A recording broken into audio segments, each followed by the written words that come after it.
I do not know where to begin. Hello and welcome to the NT Recap. We aim to discuss just enough news to recap the week that's been in and around the NT. And it is Friday, the 12th of June. I must say, I can't believe that we are in June, in the sense that at the peak of coronavirus, I didn't think that the three of us would be able to sit on a couch. I thought that that was going to be 18 months into the future. But I am getting ahead of myself. I am Sophia Emberson-Bain. To my left, I have the wonderful Richard Margetson, also known as Margo. I'm sure some of you actually will probably recognize his iconic voice. I'm back.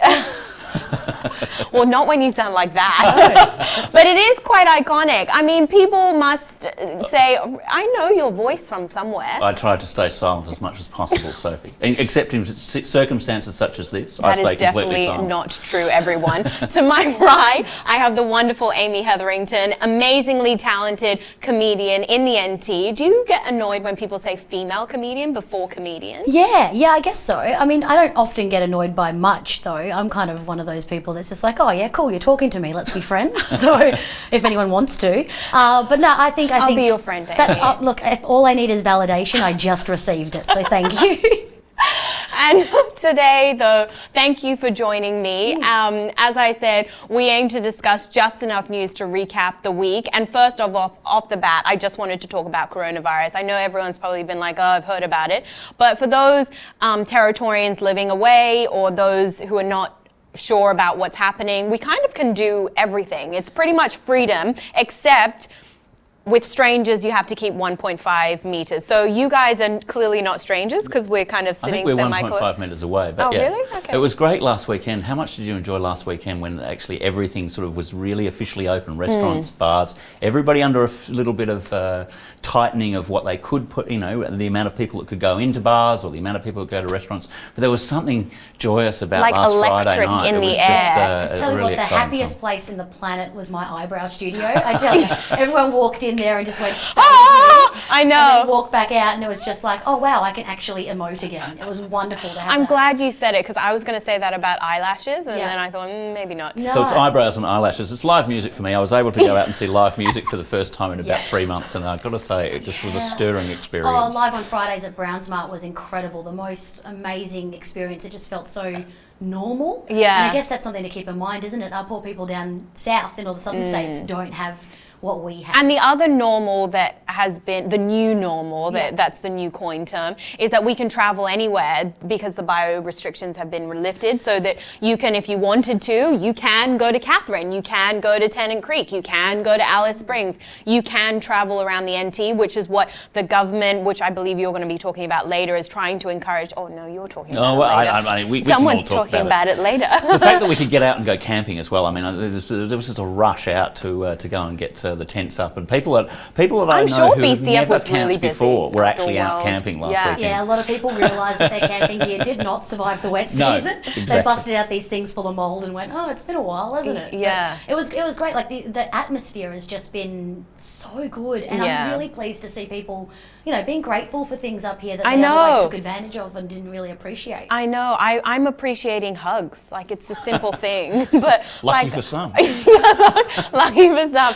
Clearly, it's not a stranger I'm hugging, just family and friends.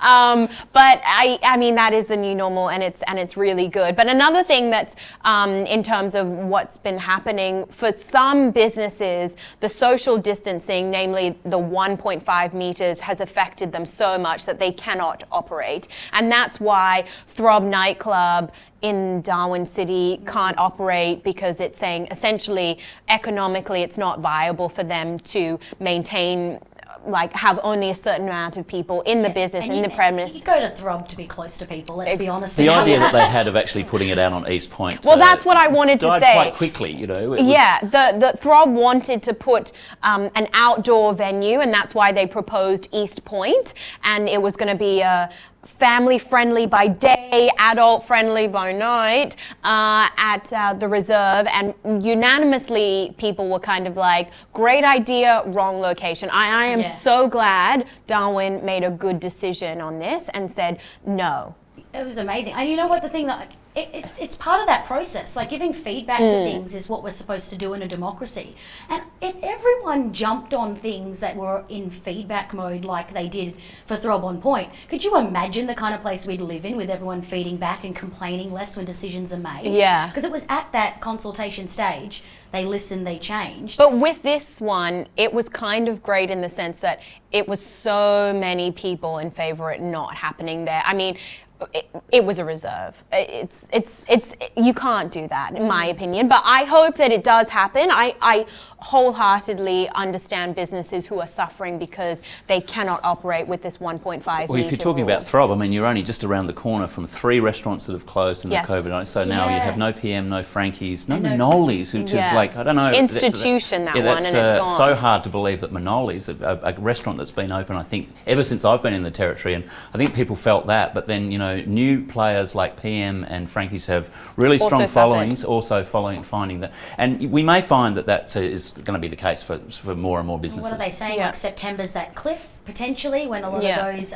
support systems end, and that's when we're going to find out exactly how people are going, I guess. And after a dry season without an influx of tourists, some of those businesses might be, you know, in a space of interesting times. Influx of tourists is an interesting one, because that's where we come into this discussion about the borders, which is very much on the agenda at the moment. Yes, particularly this week, you've seen the Northern Territory, South Australian and WA business councils basically all getting together and saying, what are they calling it? The Tri-Pact? They're calling it the Centre-West Triangle. The Centre-West Triangle. So the idea is that pretty much they are the cleanest places in terms of COVID cases. Obviously, you're not including New South Wales and Victoria particularly. But Tasmania are in there. I don't quite know why Tasmania don't get a Guernsey. It's just a hop, skip and a jump. Yeah, maybe you'd have to change it from a triangle to a diamond. I think because you can go by road. But if you open the borders now between South Australia and the Northern Territory and Western Australia, people, for instance, that run the tours that go across the top end, across the Kimberley and finish in Broome and finish back here in Darwin, that's something that they could look at. You're talking about the Garn?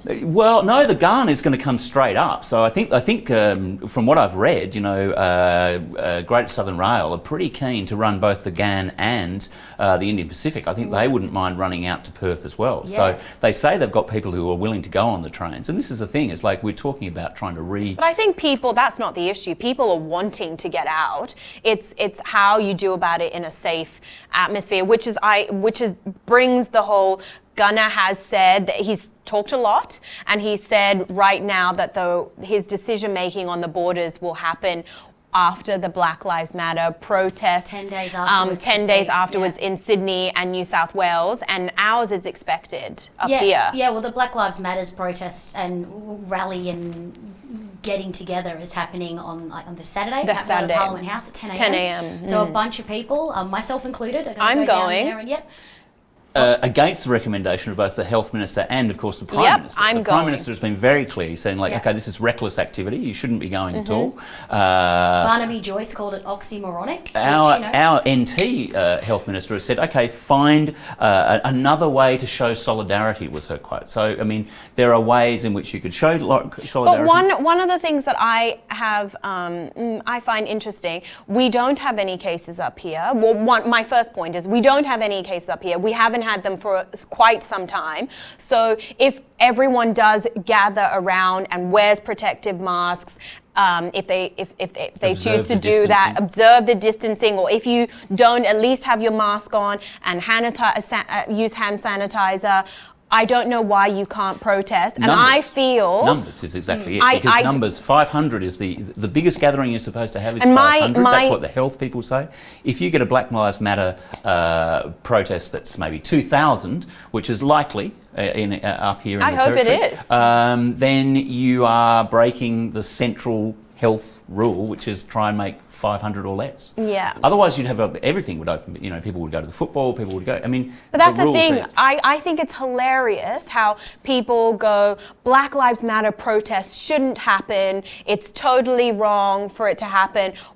There have been about over 400 Indigenous deaths in custody. When is the right time for us to protest about it? I mean, you tell me when the right time is. There's never a right time. It's always something. They're saying not now. And then, well, when though? That is the thing. And then the other issue that you have is that it can be managed, and those people who are so angry about it are the same ones that say, well, when is the football opening? And that's what I don't understand. And it's an interesting one as well. I guess now is a time when the conversation around it is bigger because of the controversy. So as much as it's such a hard decision for people to make, more people are talking about it than ever before because of the context we find ourselves in. Yeah. And I think that in many ways is a silver lining. It's a great thing. It's a great thing about talking about it. More people are involving themselves in it and actually having an opinion, where so often one of the worst parts of racism is the hidden stuff and the things that people don't communicate. Yeah. So I think this is,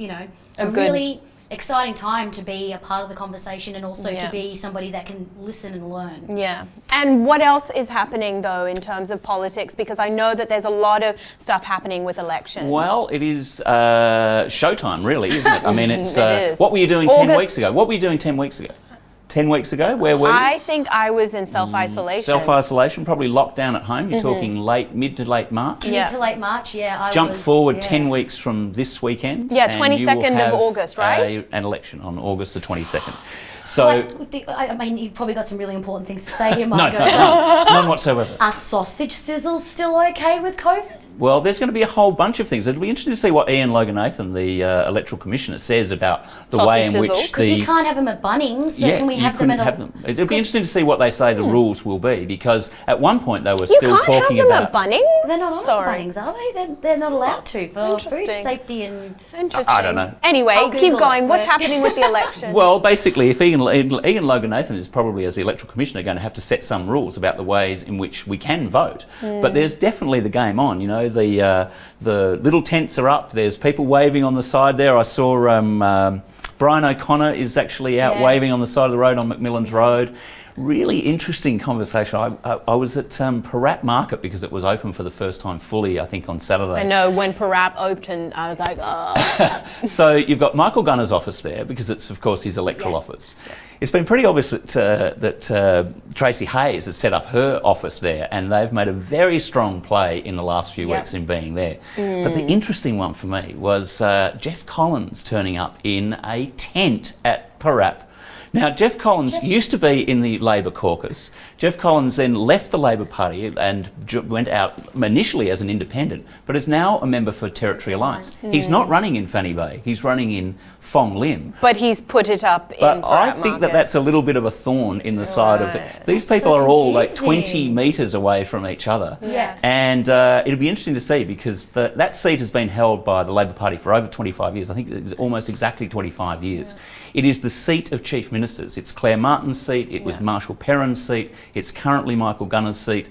Whether or not that little kind of, the what do they say, the grit in the oyster sort of thing, that you're having Jeff Collins there. I'm not sure really he'll turn up every week, but I was very intrigued to see him as an ex-Labor member starting to campaign openly under the Territory Alliance banner. That confuses, though, the Territory Alliance candidate, the young girl who's been put forward for that space in Fanny Bay. Does that then muddy the waters for her opportunities? Like, for me, politics, as much as I'd like it not to be about ego.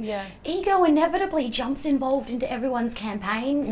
But my thing also is this election, because of the biosecurity restrictions, opposition candidates have struggled to get out into remote communities to advocate their position. But I don't want to hop on that along, because we would be talking about politics forever. There is a lot happening this week in the Territory, which, Amy, I wanted you to talk about, because now that restrictions have been lifted, there is so much to do. Yeah, there's heaps to do, and there's heaps of things to look forward to. I mean, Darwin Festival's announced that it's coming back. Yes, in August. Glenty. is almost coming back, isn't Yeah, it? I couldn't smaller quite version. Now, tell me, it's Yeah. like mini Glenty, isn't Mini it? It's Glenty. like one day Glenty. You can still get But it's some not delicious called mini food. Glenty, it's just called Glenty. It's just called right? Glenty. Yeah. I mean, like, they get insane numbers through Glenty usually, so they're going to have to control that, have Or, those or COVID have to walk around restrictions. like this. I don't know about you, I'm going to get a pool noodle and tie it around my neck and walk around. I'm going to use that to hit people out of the way so I can get a kebab. Oh, yeah. Like, that is my strategy to make sure that I get all the baklava and everything that's left over, right? know. That is for me. But yeah, that's going to happen on the show long weekend. Yep. So that's really exciting. Yep. The Beanie Festival in Alice Springs is going to Okay. be on. It's going to be Always virtual. gold. Yeah, Yep. you've got, I think there's like 2 days left to enter your virtual beanies into that. Right. So start your knitting, get Okay. involved. And what else is happening? Oh, there's the Territory Sounds is happening at the moment, where you can vote for 10 of your favourite Northern Territory songs. Yep. For Territory Day, and they're going to broadcast Important. that. On ABC, so you can listen to those songs. And another thing is Territory Hero Awards, Yeah. which they only get a certificate. But Yeah. I think the good thing is the actual recognition of that person, because in coronavirus, I'm sure that there are some local heroes out there, which is 100%. excellent. And I think it's one of those things where it's an opportunity for community members to go, hey, thank you for what you've done in a time that's been really challenging. Yeah. And, you know, I believe in the snowball of positivity. You pat Exactly. somebody on the back, they feel better about themselves and they treat other people better, and then everyone feels a bit better. I want to live in the snowball of Do you positivity. know what? It's just as contagious as COVID. But won't it melt away? That's the problem I have with it. No, it won't melt If you away. had to And pick- my if you had to analogies, pick Margo. with your Territory Sounds, if you had to pick Yeah. a Territory song or in your top 5, what would you be going for? I'm so biased though. My husband was in a band for ages at the Dakota. So Oh, it's you're gonna be one of totally them. biased. But you know what? Dave Garnham, This Town. This Town is one of the greatest songs about Darwin ever. Oh, it's just amazing. And Well, now that I've said that, everyone- I'm getting like in so much trouble with my husband. Well, everyone, I want you to check out that song and check out everything that's happening this week. We will be back here next week. I'm sorry to cut you all off, but that's all we have for today. Thank you for joining in. We'll catch you next week, Friday.